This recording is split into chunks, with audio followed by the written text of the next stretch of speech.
Greetings and salutations, everyone. I hope you're all doing well today. Today I've got a very, very interesting upload. I know I say that about every upload because they all are to me and hopefully to you guys. This one involves the United States Department of the Interior Fish and Wildlife Service.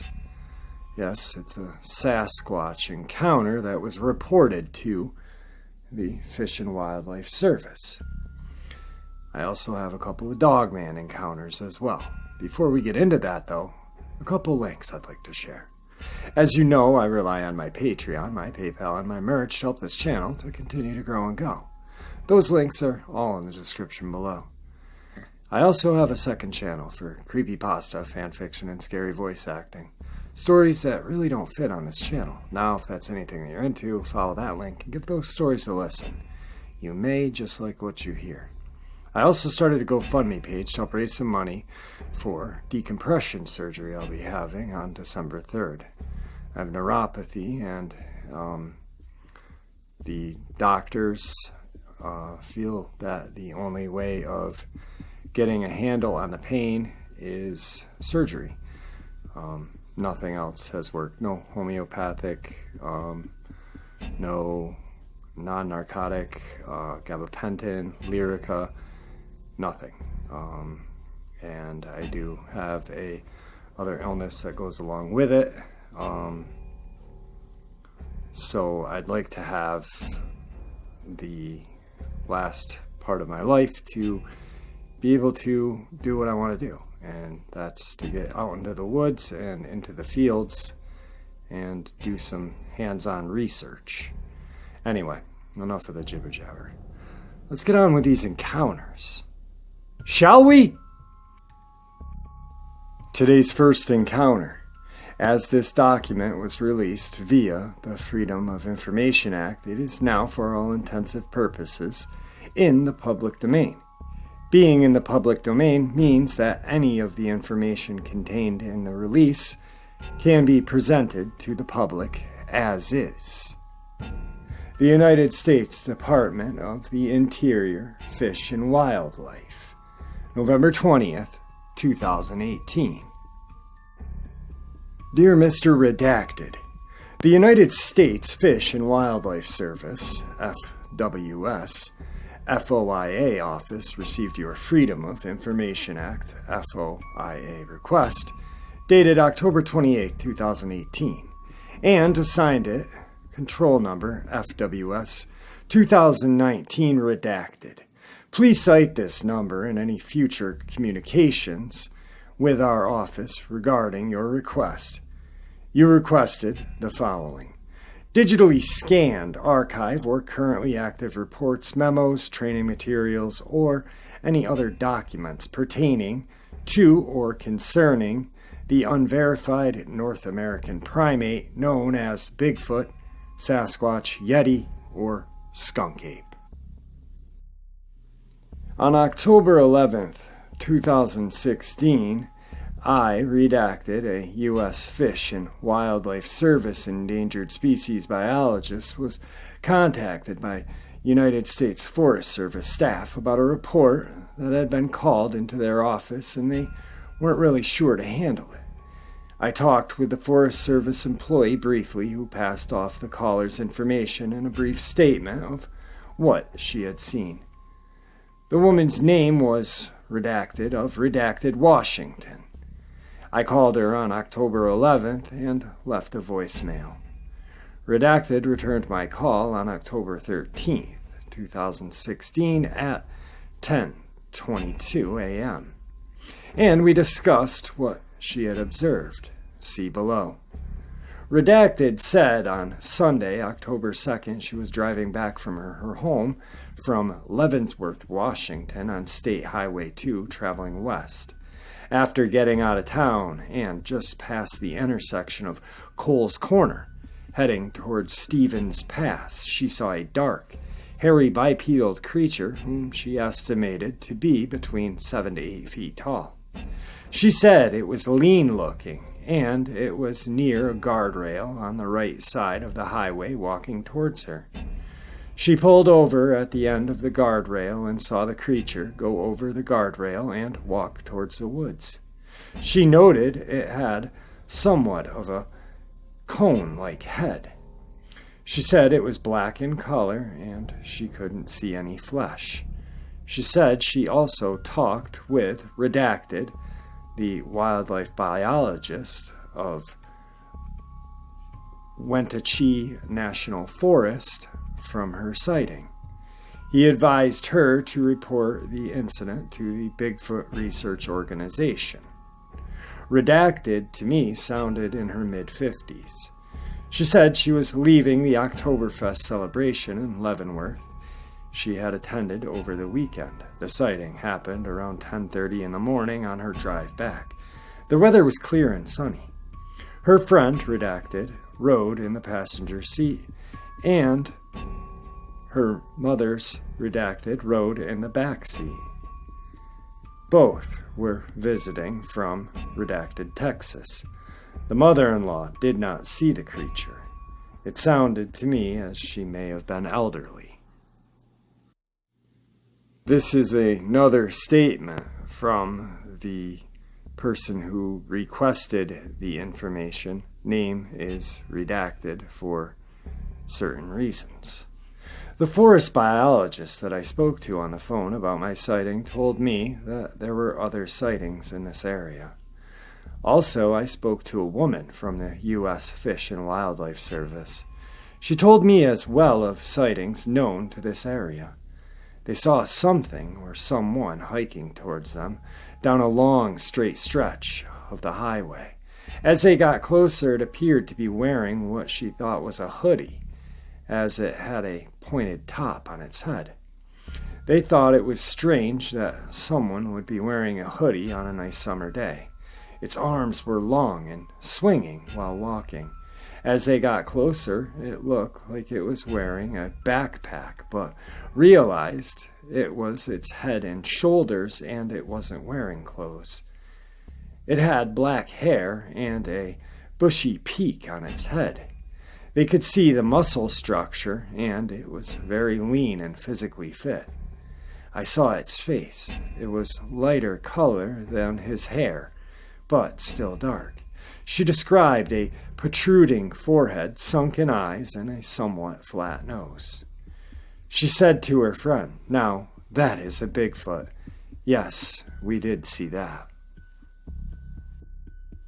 Now, normally, I usually save this for the end, but I felt this needed to be spoken about, right after this.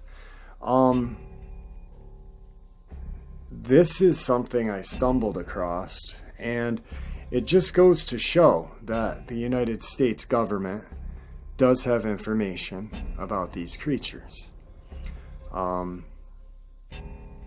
Now with the Freedom Act, we can have a little bit of information, what they feel could be granted to us.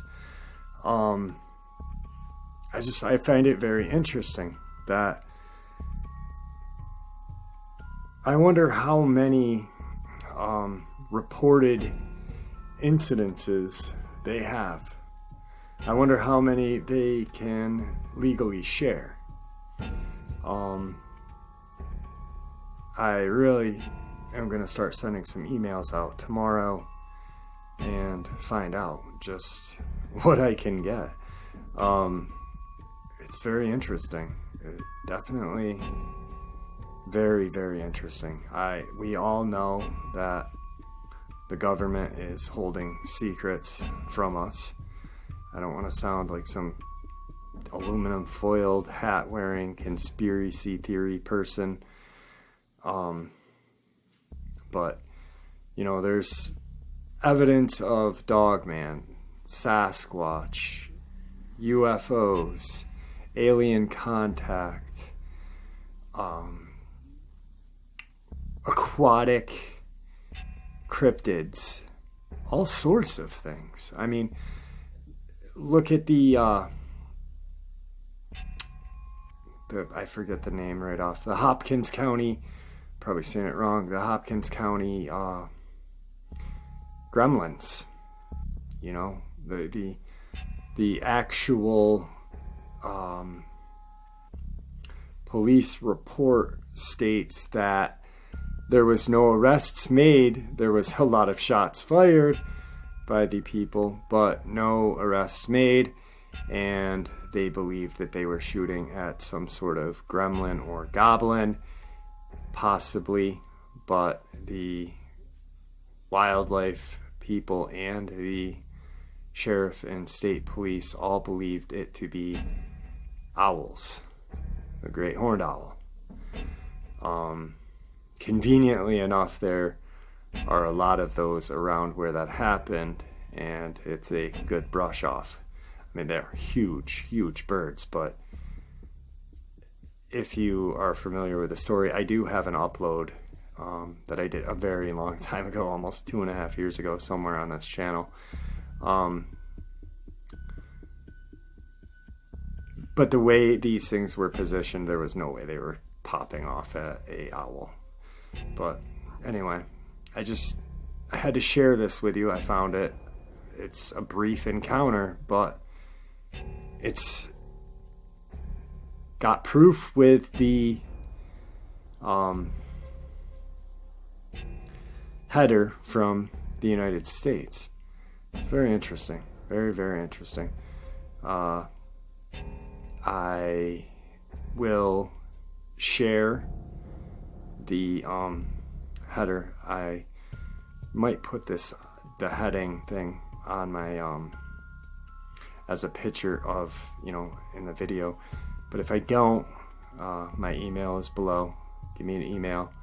I'll send you a picture of the heading and exactly how it looked. That way you guys can take a look at it as well. Now, let's get on to the second encounter of the day, shall we? Today's second encounter is a Dogman encounter. January 2019, I noticed something lumbering down my driveway. The window I was looking out faces over and above the drive, if that's clear. For example, I can see the roof of your car, but not always the bottom of the tires. Regardless, I notice movement. I look out and see what I initially thought was a bear, nose to the ground and kind of snuffling its head side to side, just casually walking down the drive on all fours. A little geographic clarity. I live in town. The front of my neighborhood faces a major highway, but the back is all state game lands. I've seen some wildlife, turkey, deer here and there, and every skunk in my county apparently lives on my street. I don't see many squirrels, groundhog, or chipmunk, which is a bit odd. I'm not very far from the city of Scranton, about 7 miles from downtown, so I'm not exactly in the sticks. I watch this bear mosey down toward the street, its head lowered. I moved from the living room window to my bedroom window. That has the full view of the street. Sure enough, here it comes. But something's wrong. I watch this beast stand on 2 legs and casually walk out into the road. I see pointed ears and a long snout. It's got its head raised, smelling the air. This is no bear. I saw it in a perfect silhouette under the yellow streetlight. It was either gray or black. The yellow light threw off its true color. It stood without effort, looked like one fluid motion. It then walked across the road, casual as you please, and kind of hunkered down in some scrub brush. Then I realized it was looking right into my bedroom. It had blue eyes. I'm not sure if that was reflected light of they were glowing. It looked right at me. I lost my legs at that moment and sat down under the window, absolutely panicked. I was home alone with 5 cats and a dog who slept through the whole thing. I don't know what to do. My window is a big picture window, and if it wanted me, it could have easily gotten me. I cautiously got to my knees to peek over the sill, and I lost it. I didn't see eyes or it anywhere. It seemed to be either moving away from the forest behind my house, or it decided to rest up in the scrub brush.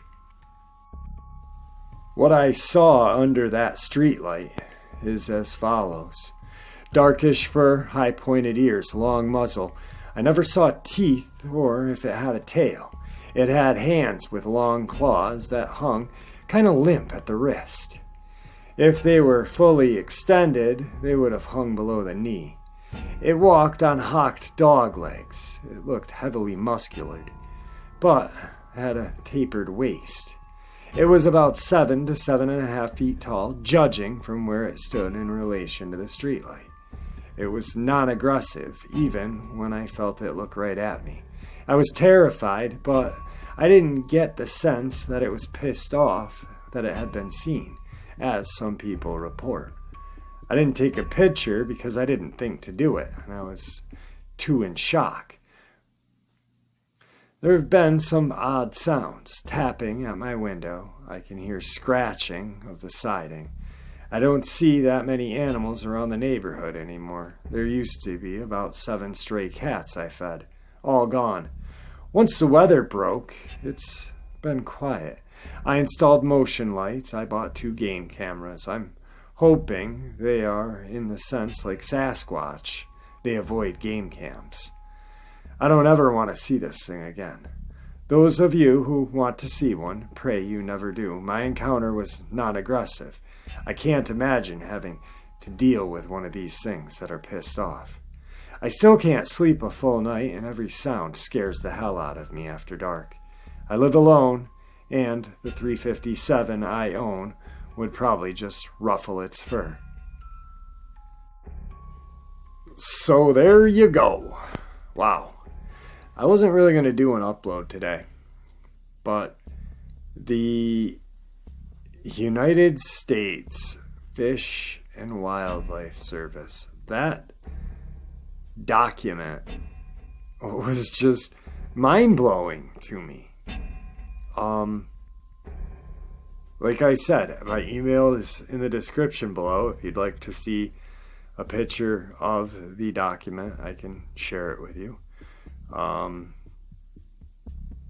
Just absolutely fascinating. I mean, we've always known, and here I go, I'm going to start talking again for 4 minutes about that. No, I'm just kidding. But it's just crazy. I really wonder how much is readily available due to that act. I mean, it's just insane. Huh. Baffles me, I tell ya. Anyway, the Dogman encounter. Wow. Just really creepy, you know. I love it when they know we're looking at them or know they've been spotted. And it's like they don't care, man. They just look at us and they're like, hey, what's up? Anyway, this poor person living alone. You know, you got 5 cats and a lazy dog. But you do have a .357. I don't know if that's going to do much. I mean, yeah, it's got a lot of stopping power, but, I mean, I'd much rather have an AR or an AK or something that can put some serious heavy rounds down fast, and not stop at 6 or 10. Anyway, that's just me. But wow, what an incredible encounter. I mean, you know, I'm wondering if the eyes were blue, because it was a yellow light, just like they said, and they didn't know if that was the true color. So I'm curious if they were blue, or if maybe they were just like a blackish or a dark color. Huh. Just really interesting. Anyway, like I said, I wasn't going to do an upload tonight. I was going to take it easy, but I really couldn't not do an upload, especially with that information, It's just too cool. I couldn't keep it to myself. I'm not greedy. Anyway, guys, I hope you enjoyed this as much as I enjoyed sharing it with you. And with that, guys, I'm going to bid you farewell.